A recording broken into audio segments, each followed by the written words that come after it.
Hey everyone, and welcome to This Explainer. I'm absolutely thrilled you're tuning in today, because we're about to break down a story you probably think you already know inside and out. But we're actually going way past the whole fairy tale exterior today.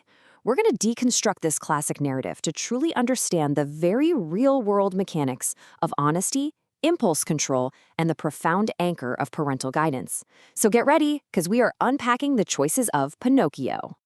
Okay, let's dive right into this. What really happens when the strings of a puppet are replaced by the weight of a lie?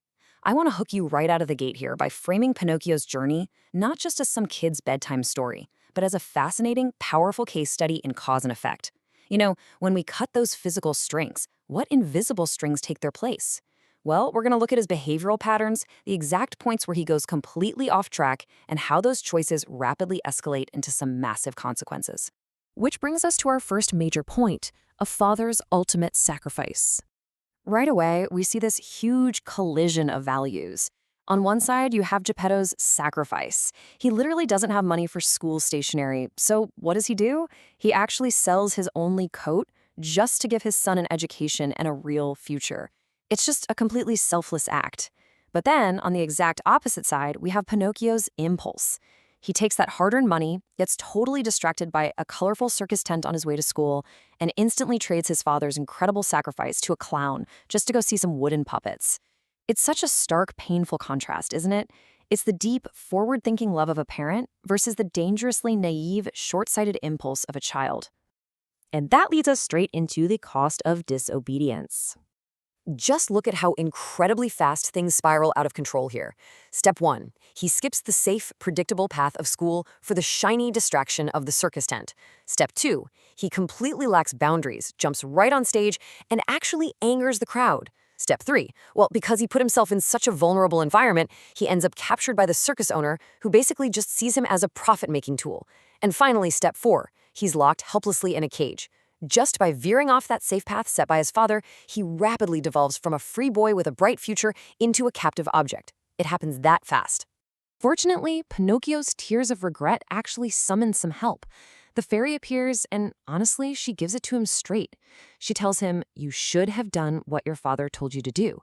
But she also gives him some much-needed grace. She grants him this magical second chance, provides him with new money, and gives him crystal-clear, explicit instructions to go straight to school.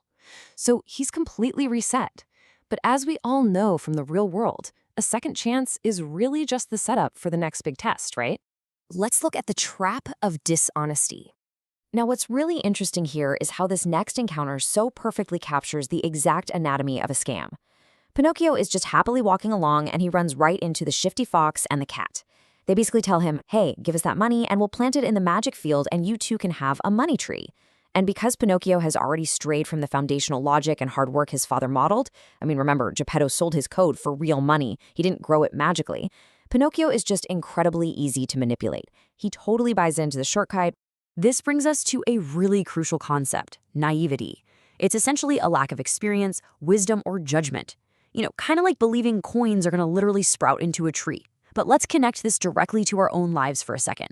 Without the anchor of parental wisdom or the hard-earned lessons of mentors who actually care about us, we all have the capacity to fall for these magic fields. When we ignore the guidance of those who genuinely love us, we end up blindly trusting those who only want to use us. So of course, the fox and cat steal the money. Shocking, right? And when the fairy returns and asks Pinocchio what happened, we see the absolute anatomy of a lie unfolds in real time. First, the setup. She asks about the money. Then, the fabrication. Pinocchio, who's clearly trying to cover his shame, claims he bought the stationery but just left it at school. The very first consequence is immediate. His nose grows. But here is absolutely the most important takeaway from this entire explainer, the compounding effect. To cover that first lie, he has to tell another, and then another. His nose grows and grows until he literally cannot even move his head. Think about the physical, metaphorical weight of that for a second. One small fabrication just compounds and compounds until you are literally immobilized. You're trapped by the sheer physical mass of your own deception. Lying literally paralyzes him, which leads directly to being swallowed by consequences. Just watch how quickly this whole situation escalates. In hour 1, his past completely catches up to him. The angry circus owner literally throws him into the sea. By hour 2, while he's desperately trying to swim his way out of this huge mess, he gets swallowed alive by a giant fish. But look at hour 24. Jeppetto, who is just desperate and terrified, takes a tiny boat out into a massive storm to find his son. The boat collapses, Jeppetto sinks, and he gets swallowed by that very same fish. This so vividly illustrates that our lies and our disobedience don't just hurt us in a vacuum, you know? Eventually, our bad choices create a storm that drags the people who love us the absolute most right down into the darkness with us. Yet, sitting there in the dark, freezing cold stomach of a literal sea monster, what does Jeppetto actually say when he finally hears his son's voice? He doesn't yell, he doesn't hit him with an "I told you so." No, he says, "Pinocchio, my son, I finally found you. I was so worried." Wow, this is the breathtaking, truly unconditional nature of parental love. Jeppetto had lost his coat, his boat, and very nearly his own life, but his absolute top priority was his son's safety, not punishing him. Let's look at the reward of truth. Let's see how this builds, because the transformation here is just absolute night and day. Before the giant fish, he ignored school for the circus. After the fish, he went to school every single day without fail. Before, he fell for ridiculous scams and wasted his father's hard-earned money. After, he ran home immediately to help his father work in the shop. Before, he compounded his lies just to hide his mistakes. And after, he never lied again.